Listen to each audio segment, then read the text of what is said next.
again, I think Mr. Anjum still cannot hear me. If he can hear, just unmute your mic and please let me know if you can hear me. If not, we will move ahead with Dr. Jasbir Kang.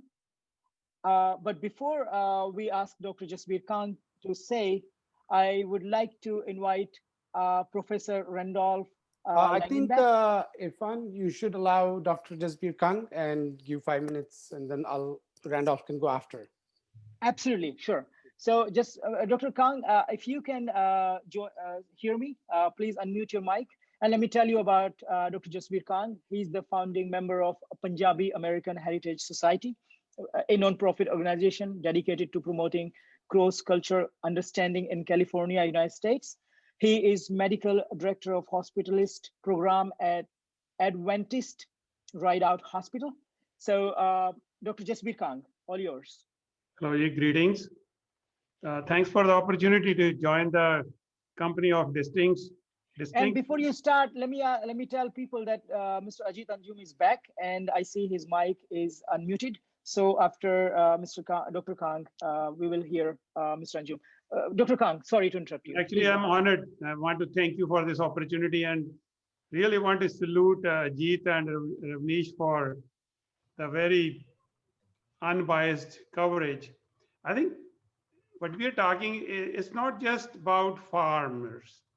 It's about the democratic process. It's about the unity of people. As Justice Saab mentioned, how we can transfer 1/5 of the world population from underdeveloped to a developed society. To answer Alok's question, the points he raised are very valid, that there needs to be a transition. But transition needs to happen over 10, 20 years. The government needs to pitch in and create alternative opportunities for the farmers. You can't just make the laws without consulting them and then expect them to follow those laws. Right now, my own family, 3 of my family members are sitting on Sindhu border. Just imagine for last 24 days, they're sitting in the cold. I mean, they're all educated people and they're wise people. They pretty much understand that these laws are going to harm them long term. And government hasn't given any other alternative opportunities or other, as he mentioned in 91, there was a lot of support given. Although I'm a doctor, come from a family background, I also farm in US. So in US, government gives heavy subsidies. The prices of commodities vary here all the time. Like we are talking about walnuts, used to sell for $2.50 a pound. Now they're selling like 70 cents, but the government has been subsidizing farmers. And in US, only 3.5% to 4% people farm. So we cannot compare US to Indian economy where 60% people are dependent on farming. The another thing, the topic for today is saying no farmer, no food. There will be food, but it will be very expensive if you take the farmer out of the equation. But once it goes into the big corporation, they will maybe keep things low in the beginning, just like people talk about the Zio example. So I mean, I don't want to go into details of that, but I see that there's a big revolution happening in India, but I was a little bit saddened to hear to Ravneesh that he was seeing that right now there's a stalemate and how to get out of stalemate. I think that's what we should be talking, where to go from now. There are hundreds of thousands of people are sitting there.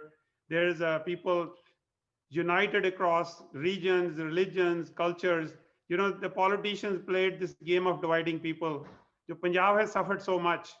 You know, I mean, I came to this country in 1986 because left Punjab, it was happening in 80s. There was so much fake news. You know, we were really isolated from the rest of the country by fake news.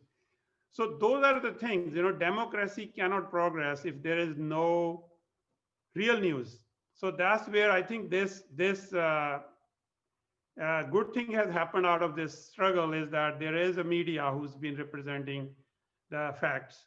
And there is a social media. There is people like you guys, Ibaadatkhana, where people from all faiths are, although it's supposed to be a spiritual interfaith group, but we are talking about totally different topic because it's relevant to the whole region.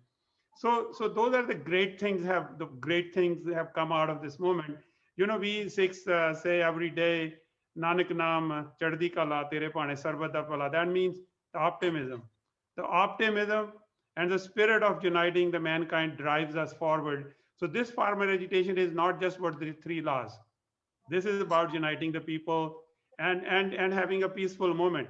Like they have not even thrown one stone toward anybody. Even they are giving That food is to very the cops. And there are that is people very like fine point. the government played this Punjab against Haryana. Now Haryana people are telling, oh, we are brothers. So like Yeah, yeah. Qaid Sahab, I've heard him so many times. Janab, aapko namaskar. You have done a wonderful job. You know, I can see from his voice that he's been talking for so many days.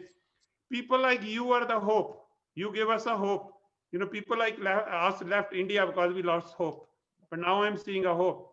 Judge Saab and other people, please, please don't let this movement die. Support it. Try to unite people from all over the country and make it a success. And the last thing I want to tell my own fellow Sikhs, please, please keep religion, politics out of it. It's economic struggle. It's a struggle of unity. Try to unite the whole country. And the people have seen you guys feeding other people.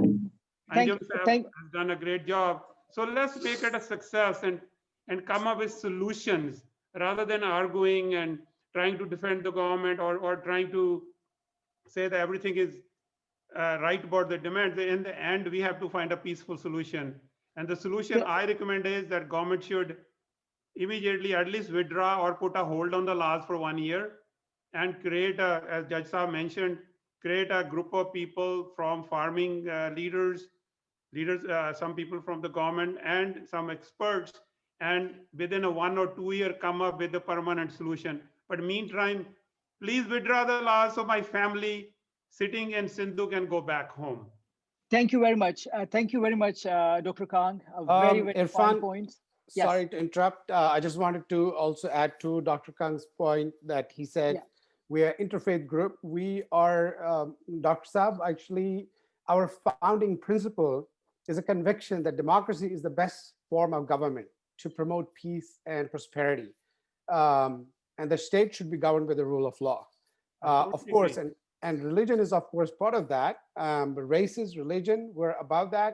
Our goal is to achieve a multi-religious, multi-ethnic, and a prosperous secular fabric, not just an interfaith group. Just wanted to clarify that. No, I totally agree. The people of India deserve better, and we are here Thank to you.